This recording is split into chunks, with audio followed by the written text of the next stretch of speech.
왜 우리는 가장 친한 사람에게 가장 큰 상처를 받을까요? 왜 솔직하게 말했을 뿐인데 오히려 관계가 어색해질까요? 내 마음을 털어놓는 것이 잘못된 걸까요?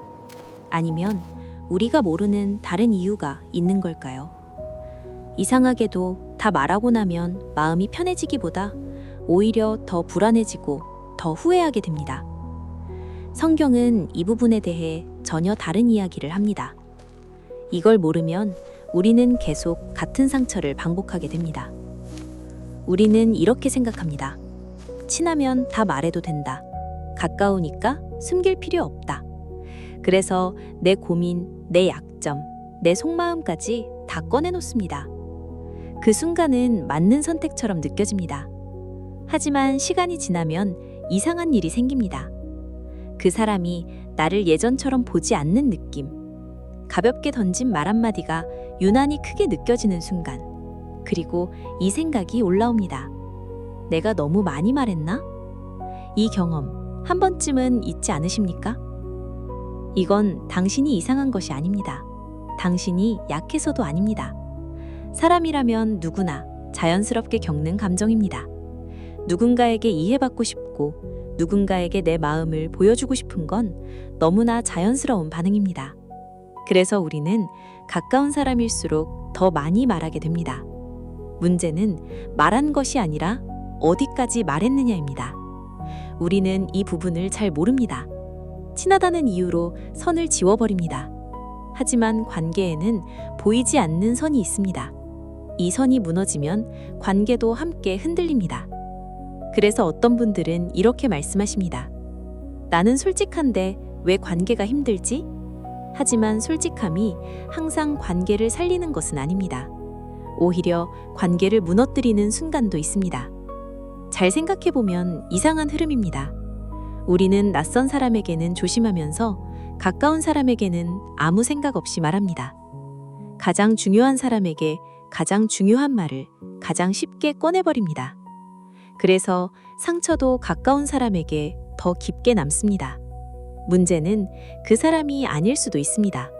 문제는 내가 말한 내용일 수도 있습니다. 더 정확히 말하면 내 마음의 깊이를 그 사람이 감당할 준비가 되어 있었는지입니다. 이걸 생각하지 않으면 우리는 계속 같은 후회를 반복하게 됩니다. 성경은 이렇게 말합니다.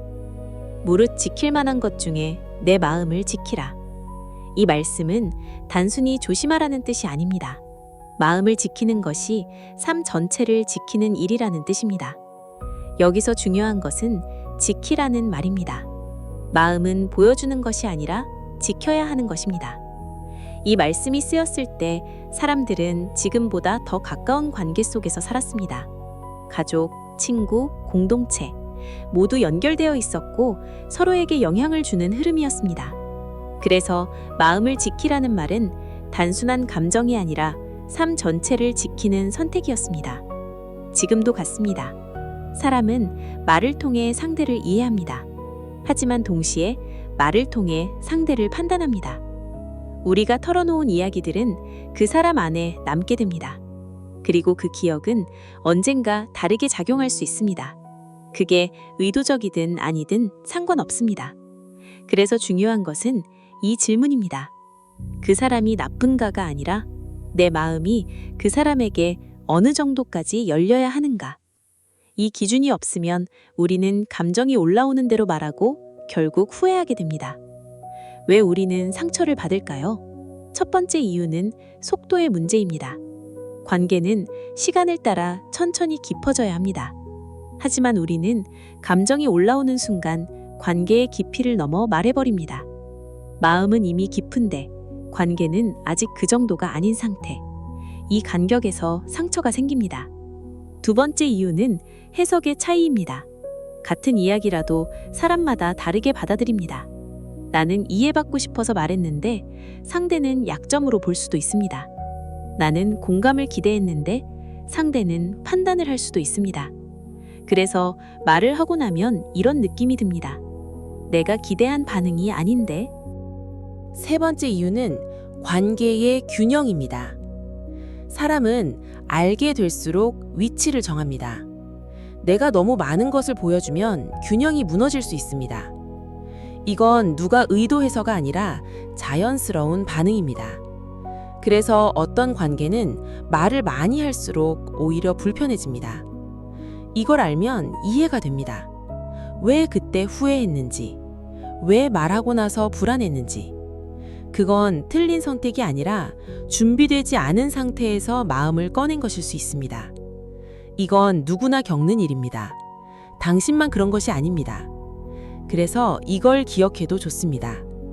솔직함은 다 말하는 것이 아닙니다. 진짜 솔직함은 어디까지 말할지 아는 것입니다. 이제 이 질문이 남습니다. 그럼 어디까지 말해야 할까요? 이건 기술이 아니라 느낌입니다. 말해도 되는지 아닌지 이미 마음은 알고 있습니다. 다만 우리가 그 신호를 지나치고 있을 뿐입니다.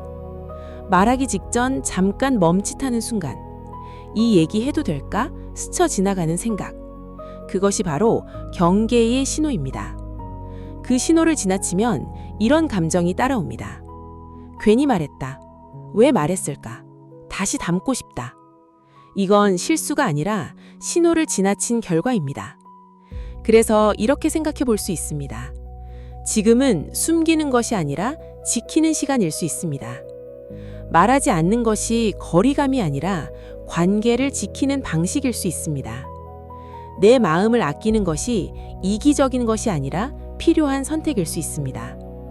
관계는 한 번에 깊어지지 않습니다. 조금씩 천천히 흐름을 따라갑니다. 그래서 모든 것을 한 번에 보여주기보다 시간 속에서 나누어지는 것이 자연스럽습니다. 이 흐름을 무시하면 관계는 빠르게 가까워졌다가 빠르게 멀어집니다. 다시 말씀을 보면 이렇게 이해할 수 있습니다. 네 마음을 지키라는 말은 닫으라는 뜻이 아니라 지켜가면서 열라는 뜻입니다. 때에 맞게, 흐름에 맞게, 조금씩. 마음은 한 번에 주는 것이 아니라 나누어 가는 것입니다. 지금 이 질문을 스스로에게 해보십시오. 나는 말하고 나서 편해지는 편입니까? 아니면 더 불안해지는 편입니까? 나는 누군가에게 이해받고 싶은 마음 때문에 급하게 말하고 있지는 않습니까? 나는 상대가 내 이야기를 감당할 준비가 있는지 생각해 본 적이 있습니까? 그래서 지금은 이렇게 해보셔도 좋습니다. 모든 것을 말하려 하기보다 조금 남겨두는 연습.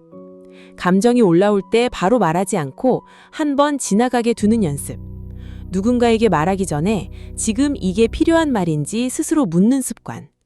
이건 관계를 멀어지게 하는 것이 아니라 오히려 더 오래가게 만드는 선택입니다. 마음을 지키는 사람만이 관계를 지킬 수 있습니다. 혹시 지금 내가 너무 예민한 건 아닐까 스스로를 의심하고 계십니까? 성경은 말합니다. 이건 문제가 아니라 지켜야 할 흐름일 수 있습니다. 당신은 틀린 사람이 아니라 지금 관계를 지나가고 있는 사람입니다. 지금까지의 선택도 그때는 최선이었을 수 있습니다. 당신은 언제 가장 후회되는 말을 하셨습니까? 댓글로 남겨주세요. 누군가에게는 그 경험이 큰 힘이 될 수 있습니다. 오늘도 사람 사이에서 버티고 계신 당신, 정말 잘하고 계십니다.